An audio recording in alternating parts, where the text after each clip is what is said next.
Saludos, saludos, bienvenidos a Econotemas, una vez más con ustedes en la grata compañía de don Carlos Cuello, mi hermano y amigo. En la víspera, bueno, ya hoy los apresto, entonces este domingo, inmediatamente, las votaciones. Cuando este programa se esté pasando el domingo, al mediodía, ya estaremos aproximándonos a conocer quiénes serían los afortunados candidatos del Partido de la Liberación Dominicana y del Partido Revolucionario Moderno. Ya hay un partido que por lo menos se sabe prácticamente. Es el PRM. ¿Qué? Que se sabe ya cuál va a ser el escogido. Eso no digas eso, no digas eso. Yo no he mencionado nombres. No digas eso. Se sabe cuál, uno de los dos. Uno de los dos. Igual y que en el PLD también. No, en el PLD son 4. Sí, pero se sabe que uno de los uno de dos. Pero son 4. Eso está claro, viejo. Hay corriendo 4. Estos videos hay corriendo 4. Pero bueno, lo que está corriendo es la economía y nosotros de eso es que vamos a hablar, como siempre, de la economía nacional, cómo andan los asuntos, sobre todo en el plano exterior, donde hay situaciones tanto con el petróleo como con Estados Unidos. Hay un, ¿cómo que le dicen? Impeachment, que es un juicio político en ciernes que está influyendo sobre los mercados. La noticia de la semana aquí fuera del depósito en la Cámara, el presupuesto, del presupuesto y de un proyecto, de los dos proyectos, para restarle al actual, sacarle algunos recursos que estaban ahí disponibles y nuevos gravámenes. Y nuevos gravámenes. Así que de eso que vamos a hablar. Volvemos ahora un minutito.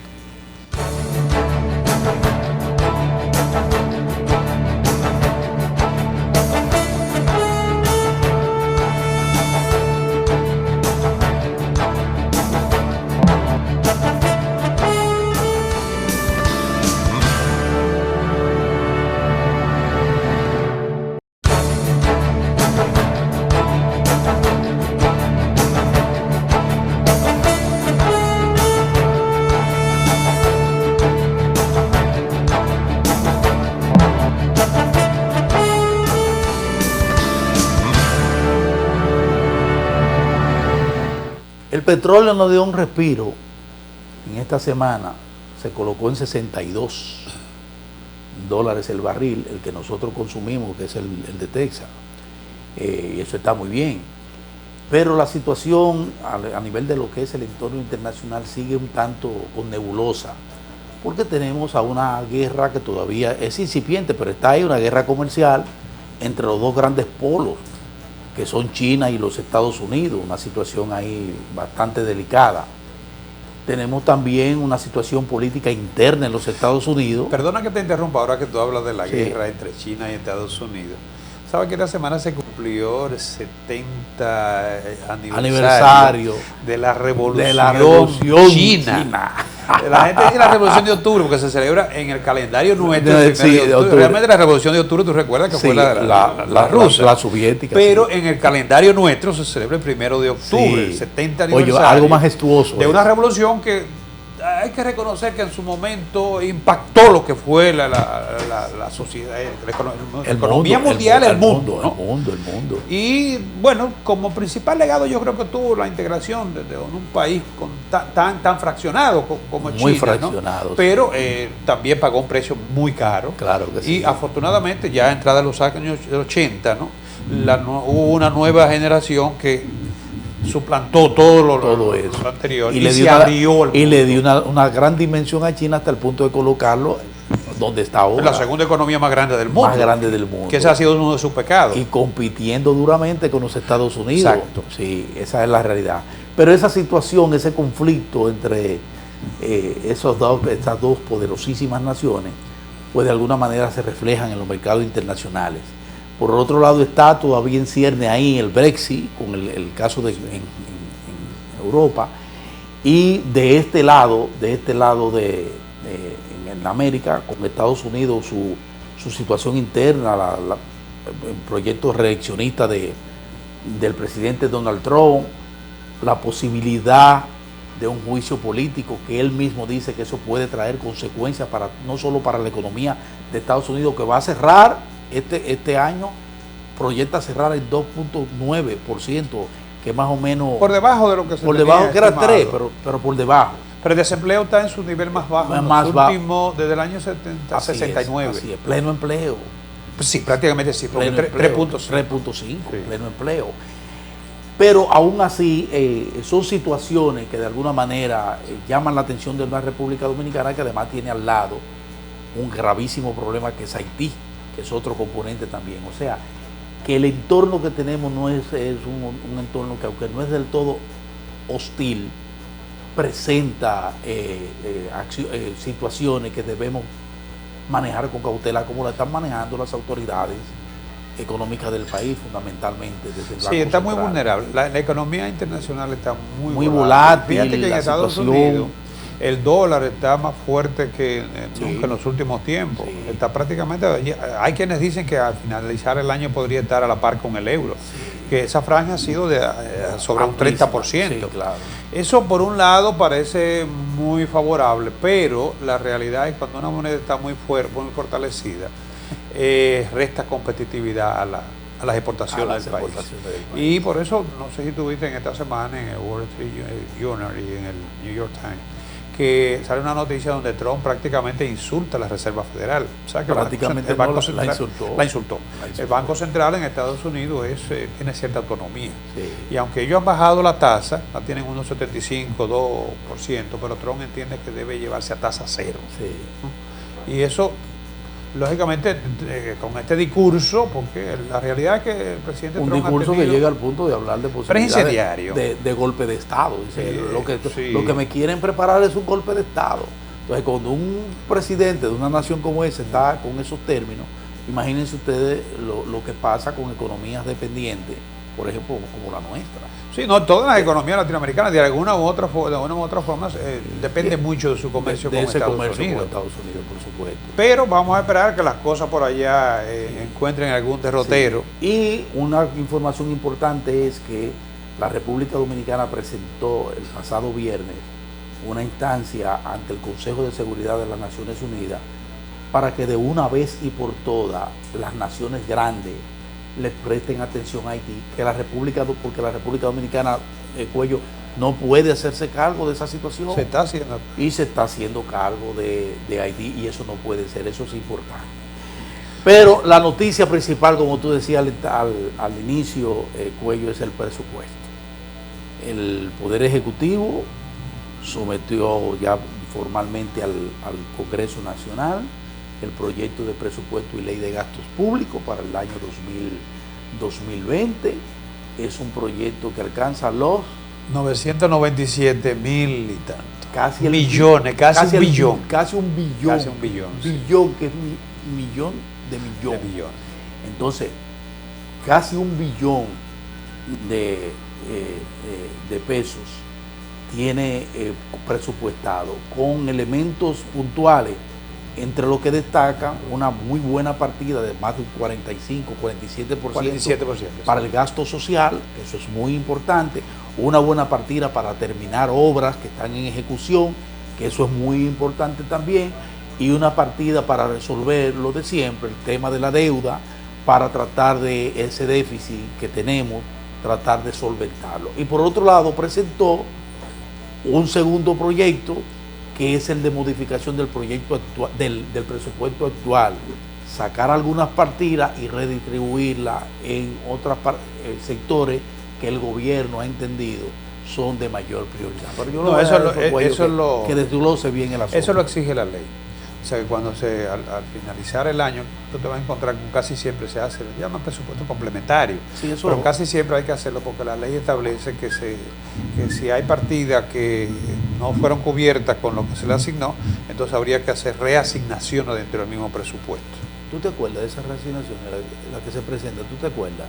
Las que se plantearon ahora parece que son poco significativas. Sí, porque no es una variación, creo que de unos 15,000 millones de pesos, algo más o menos.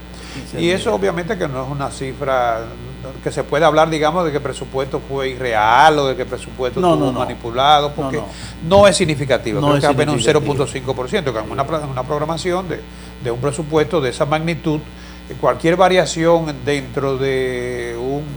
dentro de un 5% se considera, digamos, que es razonable. Sí. Entonces, esa es la modalidad, o sea, se presentaron conjuntas las dos, tanto la de la reasignación del presupuesto pasado, como la de este, que está acompañado de una serie de iniciativas para mejorar el potencial recaudatorio del Estado. Sí. La tasa de crecimiento que se proyectó fue de un 8.2%. 8.2%. Con relación al pasado. Al de este año. Con relación al pasado. Sí. Y las recaudaciones, se está proyectando una entrada de 750 mil millones de pesos, que en este caso, dice el ministro de Hacienda, estarían cubriendo todo lo que es el gasto corriente, incluyendo los intereses de la deuda, ¿no? Sí. Para lo cual el gobierno tendría que buscar unos 110 mil millones de pesos, que ese es el déficit que se contempla, equivalente a un 2.2% del Producto Mira, Cuello, hay aspectos ahí que yo quisiera como que lo ampliáramos. Sí. Después de la pausa, porque ahí hay un componente importante en materia de recaudación, pero también está el otro componente en materia de divisa, ingresos de divisa al país, que eso es importante también. Pero vamos a hacer eso cuando volvamos de la pausa.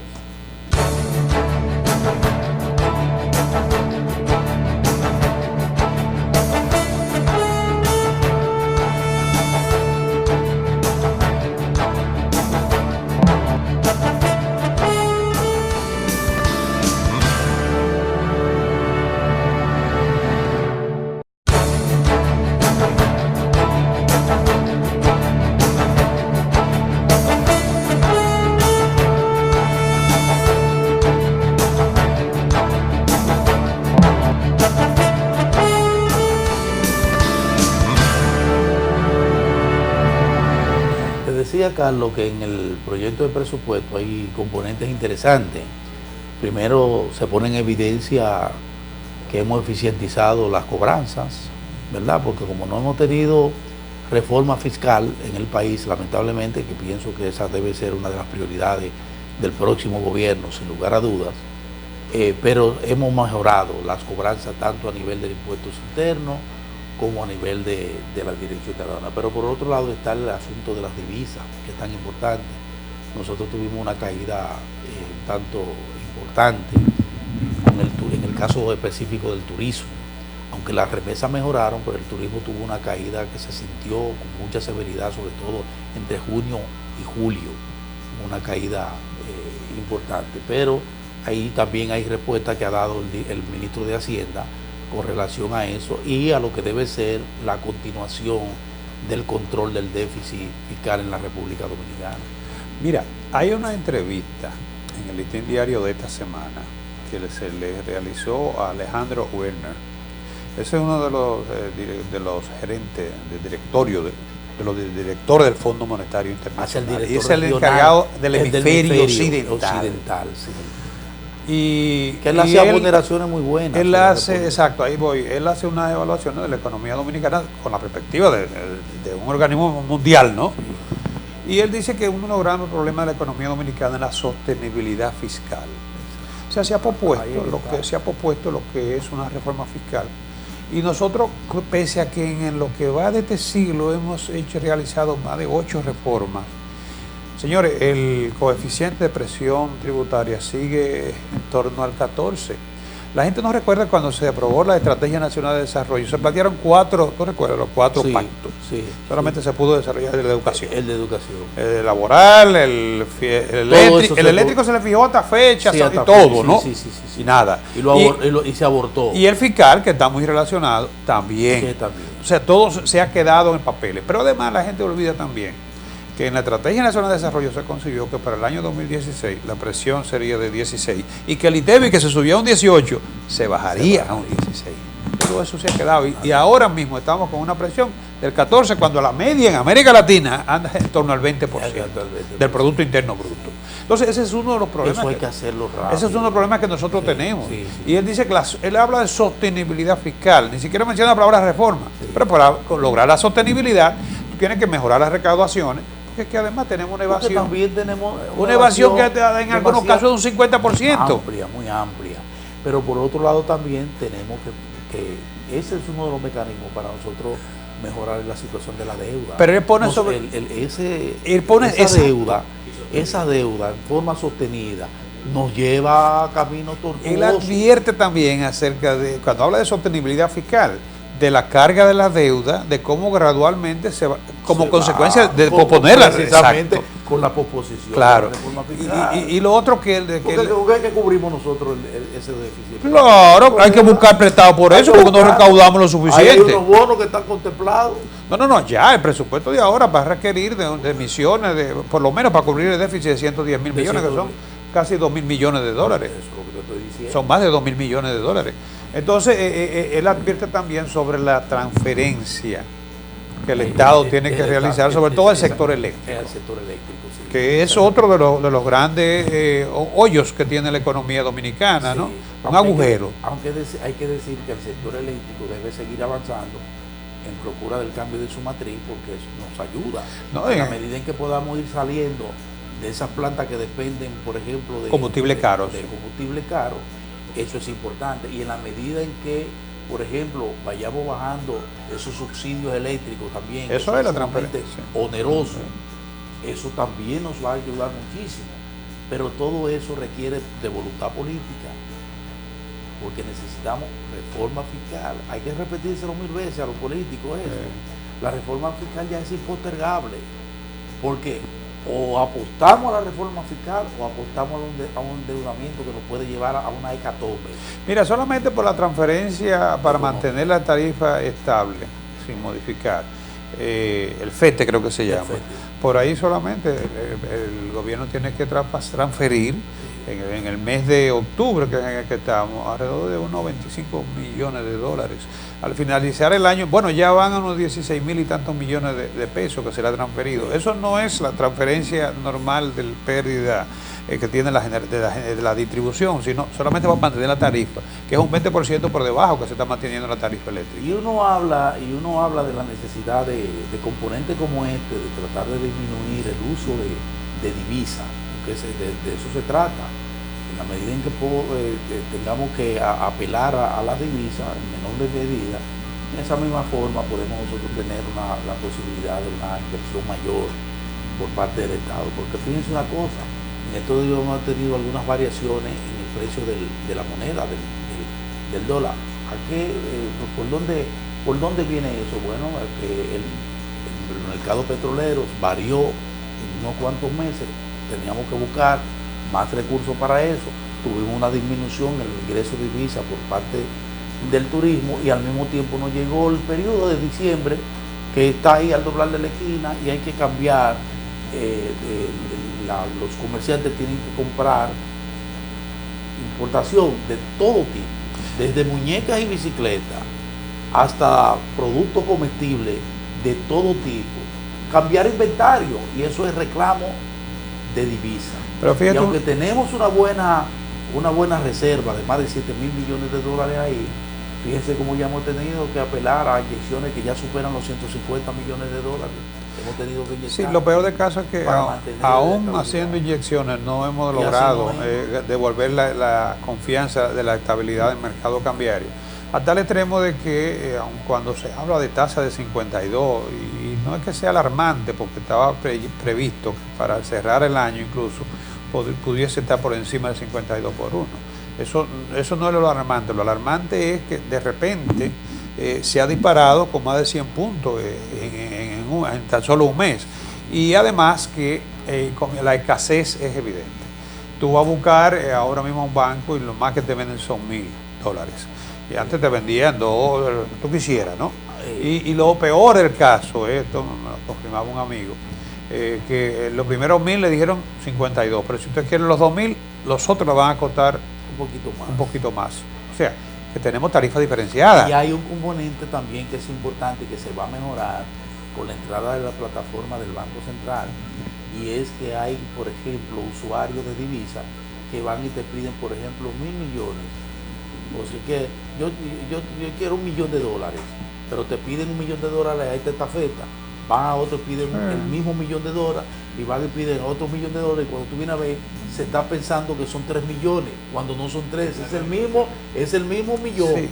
Ahora se va a tener una plataforma para monitorear todas las transacciones del país, del mercado de divisas y a transparentar eso. Eso ayuda en la transparencia del mercado, pero la realidad parece evidente que la demanda... Eso sirve a la especulación. Pero parece evidente que la demanda en estos momentos está por encima de la oferta.